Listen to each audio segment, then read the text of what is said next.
Growing up, I thought taking the Lord's name in vain meant saying, "Oh my God," or "Jesus Christ." But surely it's more than that. How would you define this sin? Well, that's a quote from the Ten Commandments. Don't take the name of the Lord your God in vain. And the idea of vanity, and I think the Hebrew does carry this connotation, is don't empty the name. And so, yeah, I think that's right. It doesn't just refer to a certain tone of voice or a certain use of the word.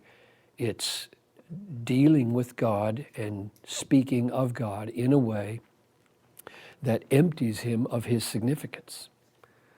And so that would include both throwaway words, God or Jesus, or it would also include, I think, speaking about him in trifling and flippant ways. Not just swear ways, but cheap ways, low ways, insignificant ways that just treat him like a commodity. And when you hear it, you sense, there's no weight. There's no weight to that statement. There's no corresponding emotion to that statement. It seems to have just been gutted. God, Christ, the cross, the things he is and the things he did are great and they're weighty. And there's a certain corresponding demeanor of worship that should be there. And so I think it is more than, oh my God, or Jesus Christ. It is that plus, plus, plus.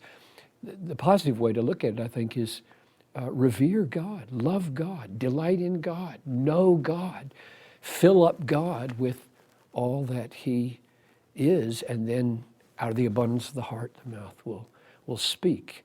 So I think it's far better to take the commandments and not focus so much on the negative, that is, don't lie, don't commit adultery, don't steal, don't kill, but rather focus on where do those come from and put the emphasis there. And here, don't take his name in vain would mean you take his name in vain because he is empty. I mean, your mind doesn't feel the weight and fullness of his glory. So that's the key. Vain is empty.